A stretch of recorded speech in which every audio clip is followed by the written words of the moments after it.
दोस्तों इस वीडियो में हम लोग इतिहास के 5th चैप्टर जिसका नाम है अर्थव्यवस्था एवं आजीविका इससे संबंधित जितने भी महत्वपूर्ण ऑब्जेक्टिव क्वेश्चंस होंगे सभी को देखने वाले हैं। तो चलिए वीडियो को शुरू करते हैं। उससे पहले आप इस चैनल पर नए हैं तो चैनल को सब्सक्राइब करें और बेल नोटिफिकेशन को जरूर करें ताकि नए नए वीडियो का नोटिफिकेशन आपको सबसे पहले मिले। तो चलिए वीडियो को शुरू करते हैं। पहला क्वेश्चन है हमारा, भारत में रेल नेटवर्क के विकास का मुख्य उद्देश्य क्या था? तो ऑप्शन में दिया गया है व्यापार बढ़ाना, भारतीयों की सुविधा, ब्रिटिश प्रशासन को मजबूत करना और कृषि सुधार। भारत में जो रेल नेटवर्क के विकास का मुख्य उद्देश्य था ये था व्यापार बढ़ाना। तो ऑप्शन नंबर ए जो है आपका सही आंसर हो जाएगा, व्यापार बढ़ाना। तो ऑप्शन नंबर ए जो है आप इसे याद रखेंगे।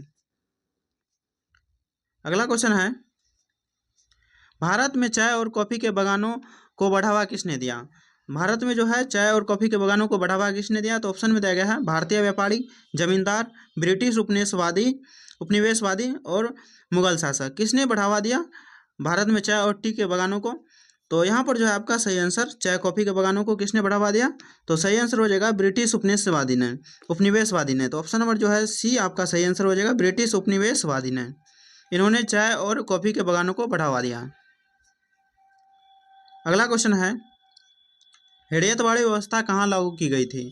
तो रैयतवाड़ी व्यवस्था जो है कहाँ लागू की गई थी? तो ऑप्शन में दिया गया है बिहार और बंगाल में, और मद्रास बॉम्बे में, पंजाब उत्तर प्रदेश में, असम और उड़ीसा में। तो रैयतवाड़ी व्यवस्था जो लागू की गई थी भारत में वो सबसे पहले मद्रास और बॉम्बे में की गई थी। ऑप्शन नंबर जो है बी आपका सही आंसर हो जाएगा, इसे आप याद रखेंगे।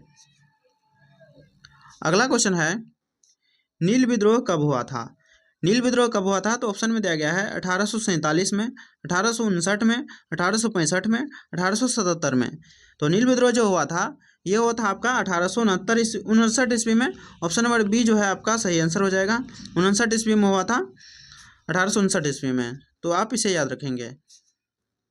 अगला क्वेश्चन है, टी बागान मजदूरों को किन शर्तों पर काम करना पड़ता था? टी बागानों के मजदूर जो थे उनको किन शर्तों पर काम करना पड़ता था? तो यहाँ पर हमारा ऑप्शन में दिया गया है,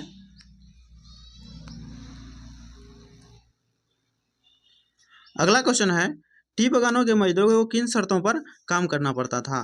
तो यहाँ पर जो ऑप्शन में दिया गया है हमारा, उच्च वेतन, बंधुआ मजदूरी, मासिक बोनस और लचीले काम के घंटे। तो यहाँ पर जो है आपका सही आंसर ये हो जाएगा बंधुआ मजदूरी। जो टी बागान मजदूरों को जो काम क्या कराया जाता था, किन शर्तों पर कराया जाता था? तो यह बंधुआ मजदूरी के तौर पर कराया जाता था। तो आपका जो है यहाँ पर ऑप्शन नंबर में जो है बी में दिया गया है बंधुआ मजदूरी, आप इसे याद रखेंगे। ऑप्शन नंबर बी बंधुआ मजदूरी के तौर पर इस शर्त पर काम कराया जाता था टी बागान के मजदूरों को। अगला क्वेश्चन है, बिग फार्मिंग किससे संबंधित है? बिग फार्मिंग जो है किससे संबंधित है? तो ऑप्शन में दिया गया है छोटे किसानों की खेती, बड़े पैमाने पर व्यावसायिक खेती और शुष्क खेती, मिश्रित खेती। तो जो है बिग फार्मिंग जो है ये है आपका बड़े पैमाने पर व्यावसायिक खेती के लिए जो है वहाँ पर इससे संबंधित है। तो आप इसे याद रख सकते हैं, बड़े पैमाने पर व्यावसायिक खेती को जो है बिग फार्मिंग कहते हैं। तो आपको ऑप्शन नंबर जो है बी इसे याद रखना है। अगला क्वेश्चन है, डेड इंडस्ट्रीज से क्या तात्पर्य है? डेड इंडस्ट्रीज से क्या तात्पर्य है? तो ऑप्शन में दिया गया बंद पड़ी फैक्ट्रियाँ, पारंपरिक घरेलू उद्योग, ब्रिटिश मिल्स और सरकारी उद्योग। तो यहाँ पर जो है आपका सही आंसर ये हो जाएगा पारंपरिक घरेलू उपयोग। तो यहाँ पर जो है डेड इंडस्ट्रीज से क्या तात्पर्य है? तो ये हो जाएगा आपका पारंपरिक घरेलू उद्योग जो है इसे ही बोला जाता है डेड इंडस्ट्रीज। तो ऑप्शन नंबर जो है बी इसे आप याद रखना है। अगला क्वेश्चन है, भारत की कौन सी फसल को नकदी फसल कहा जाता है? भारत की कौन सी फसल को जो है नकदी फसल कहा जाता है? तो ये कहा जाता है, ऑप्शन में देगा गेहूं को, चावल को, कपास को, दालें को। तो यहाँ पर जो है आपका सही आंसर ये हो जाएगा कपास को। कपास को जो है भारत में नकदी फसल कहा जाता है। तो ऑप्शन नंबर जो है आपका सी कपास, इसको याद रखना है। अगला क्वेश्चन है, ब्रिटिश सरकार ने भारतीय किसानों से क्या उगाने पर जोर दिया? तो ऑप्शन में दिया गया है गेहूं, तंबाकू, नील, मक्का। तो ब्रिटिश सरकार ने भारतीय किसानों को क्या उगाने पर जोर दिया? तो ये यहाँ पर आपका जो है ऑप्शन नंबर सी नील उगाने पर जोर दिया था। तो ऑप्शन नंबर जो है आपका सी ये सही आंसर हो जाएगा, 9 का आपका सी याद रखना है आपको। अगला क्वेश्चन है, चरखा और खादी उद्योग किसे जुड़े हुए हैं? चरखा और खादी उद्योग किससे जुड़े हुए थे? तो ऑप्शन में दिया गया है औद्योगिकरण से और भारतीय स्वदेशी आंदोलन से, हरित क्रांति से, भूमि सुधार से। तो ये जो जुड़े हुए थे, ये जुड़े थे भारतीय स्वदेशी आंदोलन से। ऑप्शन नंबर जो है बी आपका सही आंसर हो जाएगा। चरखा और खादी आंदोलन किससे जुड़े हुए थे? तो ये थे भारतीय स्वदेशी आंदोलन से जुड़े हुए थे। ऑप्शन नंबर जो है आपका बी, इसे याद रखना है। अगला क्वेश्चन है, कौन सा बंदरगाह औपनिवेशिक भारत में व्यापार के लिए प्रमुख था? तो ऑप्शन में देखा कोलकाता, विशाखापट्टनम, चेन्नई, मुंबई। तो कौन सा बंदरगाह जो है औपनिवेशिक भारत में व्यापार के लिए प्रमुख था? तो ये जो है हो जाएगा आपका सही आंसर, ये हो जाएगा मुंबई। मुंबई आपका ऑप्शन नंबर डी जो है, इसे आप याद रखना है, ये आपका सही आंसर हो जाएगा। अगला क्वेश्चन है, महलवाड़ी व्यवस्था कहाँ लागू की गई थी? महलवाड़ी जो व्यवस्था है कहाँ पर लागू की गई थी? तो ऑप्शन में दिया गया है बंगाल में, पंजाब और उत्तर प्रदेश में, मद्रास में, असम में। तो महलवाड़ी व्यवस्था जो लागू की गई थी, ये की गई थी पंजाब और उत्तर प्रदेश में। ऑप्शन नंबर जो है आपका बी, ये सही आंसर हो जाएगा, आप इसे याद रखेंगे।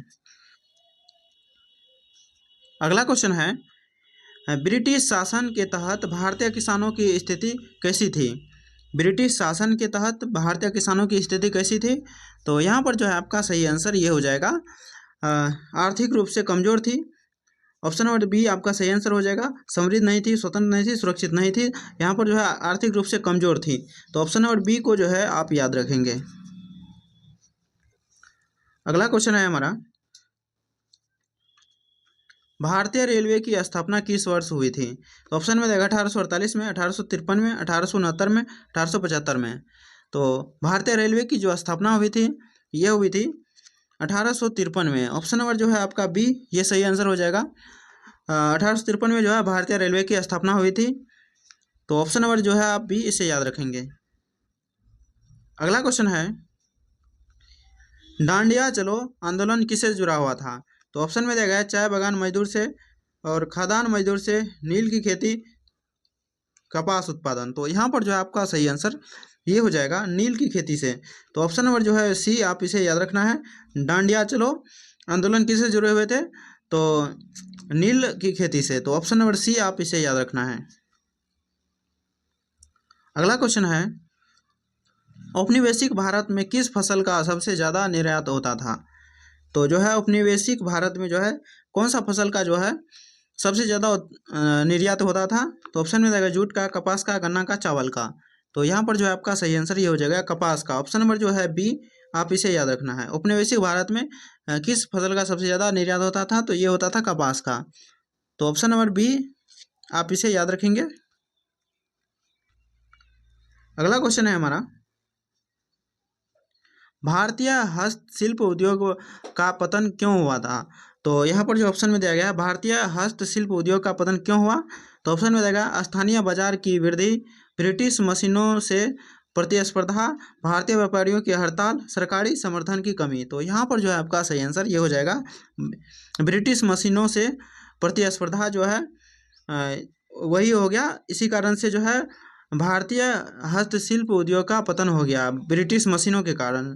तो ये जो है आपका ऑप्शन नंबर बी, इसे आप याद रखेंगे। अगला क्वेश्चन है, रियायत का अर्थ क्या है? रियायत का अर्थ क्या है? तो ऑप्शन में दिया गया है व्यापारी, जमींदार, किसान, मजदूर। तो रियायत का जो अर्थ होता है, ये होता है आपका किसान होता है। किसान आपका ऑप्शन नंबर सी में दिया गया है। तो आपको किसान याद रखना है, ऑप्शन नंबर सी, रियायत का अर्थ होता है किसान। यहाँ पर अगला क्वेश्चन है हमारा, बंगाल में अस्थाई बंदोबस्त कब लागू हुआ? बंगाल में अस्थाई बंदोबस्त कब लागू हुआ? तो ऑप्शन में देगा 1773 में, 1793 में, 1810 में, 1825 में। तो बंगाल में जो है अस्थाई बंदोबस्त कब लागू हुआ? तो यह हुआ था आपका 1793 ईस्वी में। ऑप्शन नंबर जो है आपका बी, ये आपका सही आंसर हो जाएगा, आप इसे याद रखेंगे। अगला क्वेश्चन है हमारा, इंडिगो कमीशन का गठन कब हुआ? इंडिगो कमीशन का जो है गठन कब हुआ था? तो ऑप्शन में दिया गया है 1859 में, 1860 में, 1865 में, 1870 में। इंडिगो कमीशन का जो गठन हुआ था, ये हुआ था आपका 1860 ईस्वी में हुआ था। ऑप्शन नंबर बी जो है आपका सही आंसर है, इसे आप याद रखना है। इंडिगो कमीशन का गठन हुआ था 1860 ईस्वी में। अगला क्वेश्चन है हमारा, भारतीय कपास को कौन सा बंदरगाह मुख्य रूप से भेजा जाता था? कौन सा बंदरगाह मुख्य रूप से भेजा जाता था? तो ऑप्शन में दिया गया है लंदन, न्यूयॉर्क, मैनचेस्टर और लिवरपूल। तो यहाँ पर जो है आपका सही आंसर 21 का ये हो जाएगा लिवरपूल। तो ऑप्शन नंबर आपका डी जो है ये सही आंसर हो जाएगा, आप इसे याद रखेंगे। भारतीय कपास को कौन सा बंदरगाह मुख्य रूप से भेजा जाता था? तो लिवरपूल। तो ऑप्शन नंबर जो है डी, आप इसे याद रखेंगे। अगला क्वेश्चन है हमारा, ब्रिटिश शासन में कृषि पर निर्भर कितने प्रतिशत लोग थे?